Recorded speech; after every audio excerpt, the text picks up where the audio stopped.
My guests today are Christina Shi, Associate Director of Press Forward, Rashad Mahmood, the Executive Director of the New Mexico Local News Fund, and Michael Marcotte is a news consultant who works with NPR and public broadcasting stations around the country. He's also a recently retired professor of journalism here at UNM. Thank you all three for being with us. Christina, I'd like to start with you. Who are these people who want to spend $500 million on news, and why do they think it's such a big priority?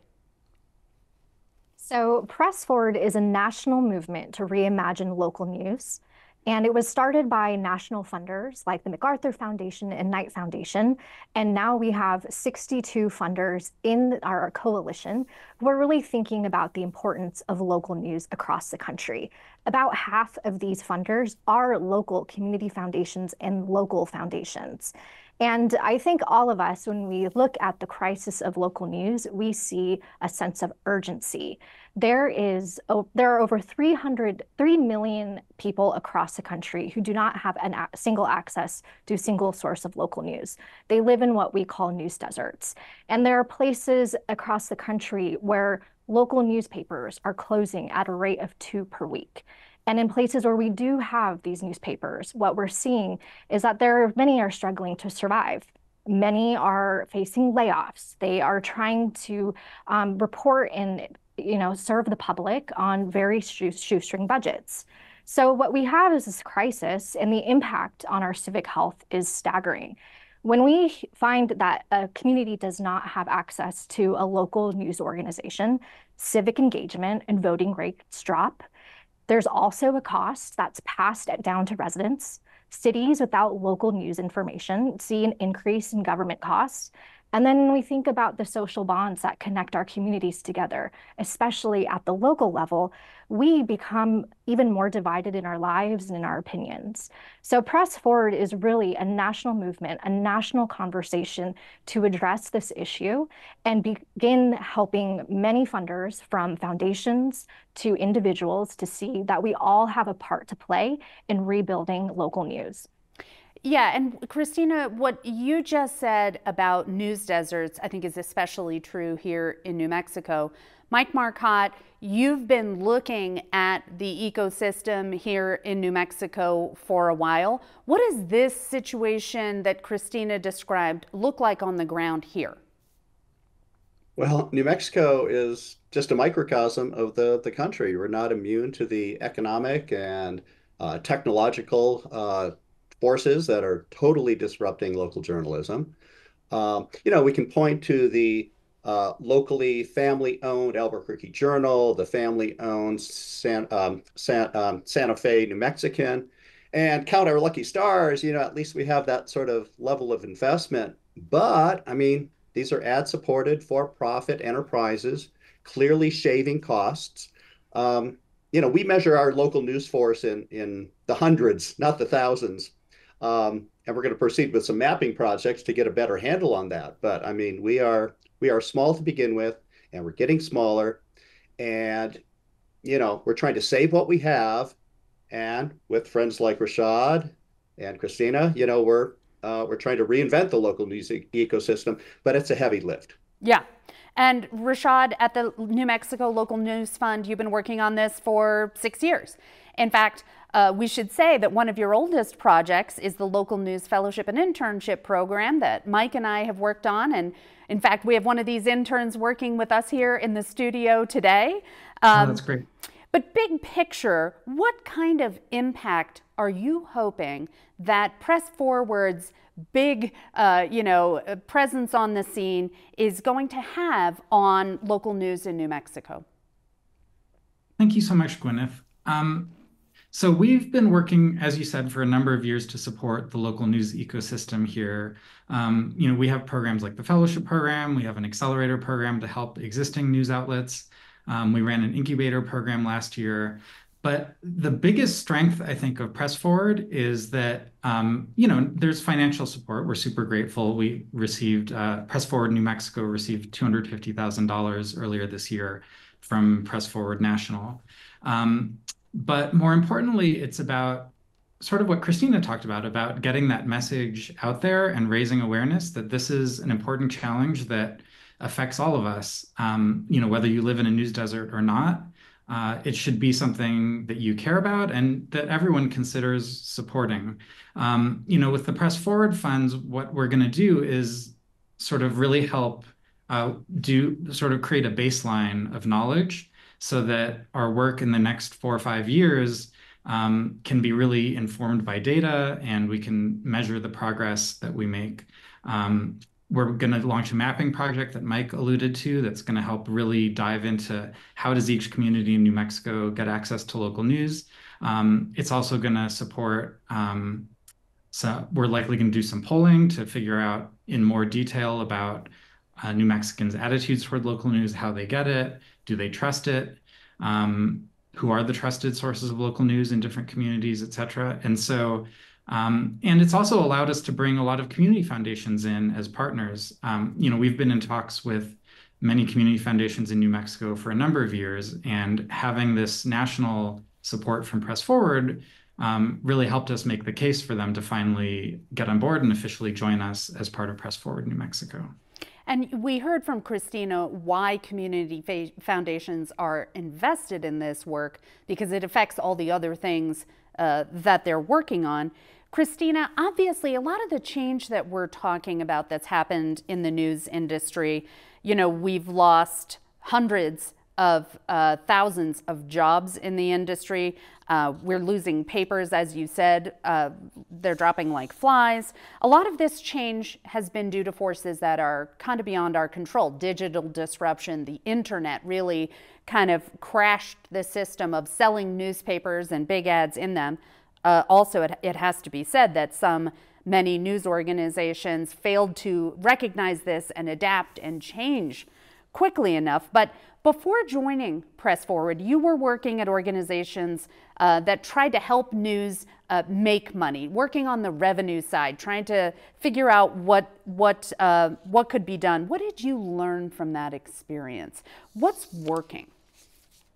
Yes, so I worked in local news for about 10 years, from a hometown paper, a hometown news organization in San Diego, up to the national level, and seeing our field and peers trying to learn from one another, figure out how to adapt and pivot the business model. We have seen the rise in nonprofit news. We've seen the rise in digital startups. We've also seen the rise of organizations that are putting their communities first and experimenting with things like donations and membership models. We've also seen important infrastructure organizations like the New Mexico Local News Fund that are serving the news organizations across the state with helping them with talent and skills and experimentation, and even some of the tools that they need to be able to operate so they can be on the front lines and reporting and service for their communities. So as the field has been experimenting and innovating for the last 10, 15 years, we have a chance to build off of that and build off of that momentum and get the philanthropic side organized, coordinated to be able to identify the successes, identify the models that are working, support them, and even scale them across the country too. Can you give me just 1 or 2 examples of things that are happening outside of New Mexico that maybe we haven't heard of, we don't know about, but that are glimmers of hope?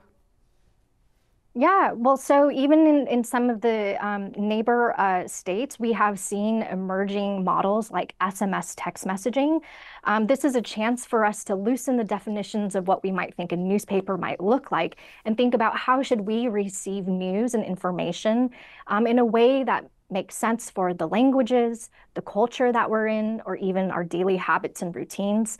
So we're seeing a lot of interesting emerging news organizations that are using WhatsApp, SMS text messaging, and having this close one-to-one relationship with their audience, where they're getting information about housing, public health, even where to go to even access information about bills and utilities. This is everyday information that we all need to be able to make decisions in our day-to-day lives that are just being delivered right to our phones.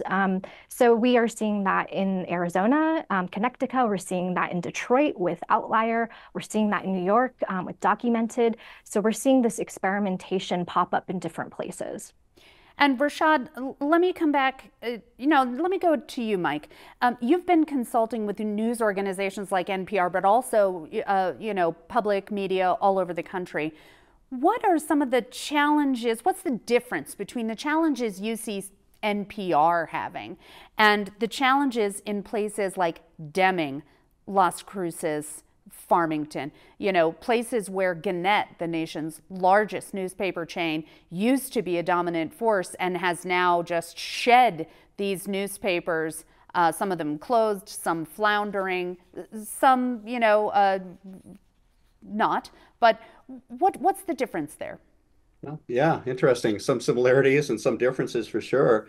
I mean, one thing you might be comparing for-profit newsrooms to nonprofit newsrooms. But, honestly, that's not a significant difference anymore because both sectors are suffering losses. Losses of, corporate dollars, whether it's advertising or underwriting, and a drop in audience, especially because of the plethora of digital sources, that are not local. And then having said that, I would say I think the drift toward nonprofit newsrooms is really notable and promising because what we're really concerned about here is not news as commodity, but news as public service, right? Public interest information that is essential. And I say nonprofits, are important here because they prioritize the service aspect of their news. Whereas for-profits, they're trying to make a dollar. God bless them. And are not always prioritizing public interest, journalism. And Gannett's a great, case point there. They're not making dollars, so they are downsizing, and now shedding newspapers, as we know. Christina, we have here an equity problem, right? Less than 20% of people who make less than $50,000 a year pay for news, but nearly half of the wealthy do. And, kind of the model Mike was just talking about is, we think about the Washington Post, the New York Times, CBS, NBC, the biggest media organizations in this country are for profit. And big cities, wealthy areas, they have more news, right? We're seeing this, places in the country where there's less money have less news or no news, right? So what can Press Forward do to make sure that people with less money, regions of the country with less money, still get the news that's important to them? What's Press Forward doing in terms of equity? Yes. So first, Press Forward is, again, going back to this idea of a national conversation and national movement.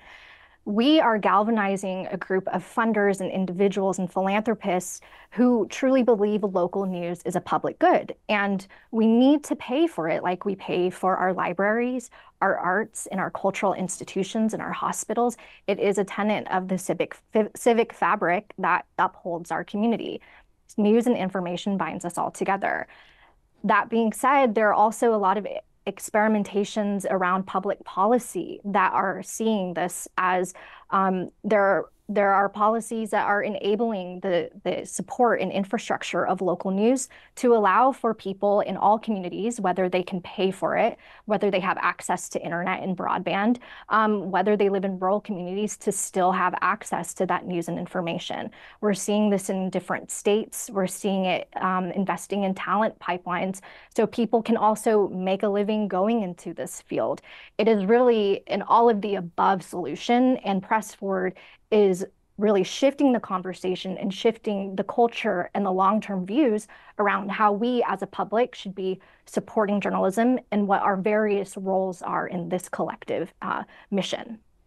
And Rashad, there's a lot that's familiar to us in what Christina just said, right? There was a lot that we recognize here.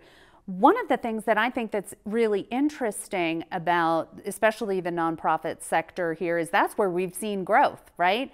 We see Source New Mexico, Searchlight, New Mexico in Depth, and now Albuquerque City Desk a little bit. What do you think New Mexico is doing that has a lot of potential to grow? Sure. I think New Mexico has a few strengths as a local news ecosystem that it's important to recognize that may not be obvious. One is that in general, people in the news business are just incredibly supportive of each other, which is, you would think would be common everywhere, but I've been on a few interesting calls with other places where, you know, people are just very much out for themselves. And we have a very collaborative mindset here. Everyone works really well together, wants to see everyone else succeed, which is, I think, so important. Another thing is the ownership issue that we hinted at earlier.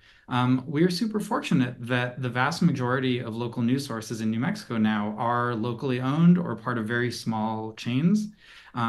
And so thanks to the Gannett's recent sale of 4 of its New Mexico newspapers.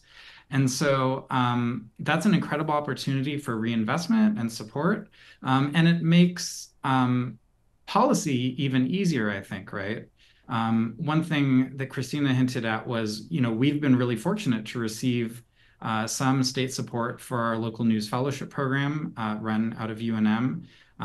Senator Wirth put some money in the budget last year, and then this year Senator Steinbord supported it, and we're in talks with to hopefully even expand that support going forward. But more importantly, I think it's just so much easier to support local news when you know it's really someone in your community doing the work.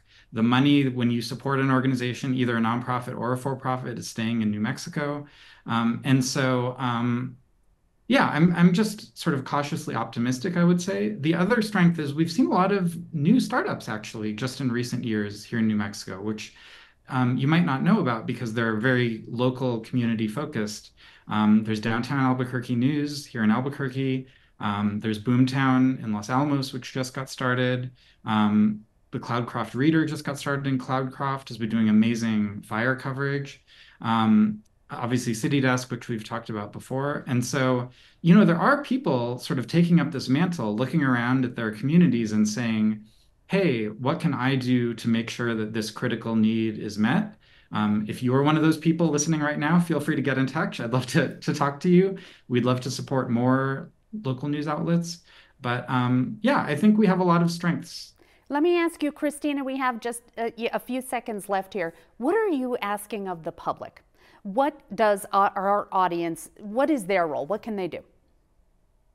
One, I think if you can support local news, be able to just, you know, if you're able to make a donation or even get a subscription, that definitely support local news, engage with your local news organization, and continue spreading the word that this is essential. We do just need news and information to figure out what to do for the weekend, how to make decisions in, you know, upcoming, you know, elections. And so this is information that we all need. And so if we're able to, again, shift the national and public view around how essential local news is to our communities, I think we can see the long-term impact of that for years to come.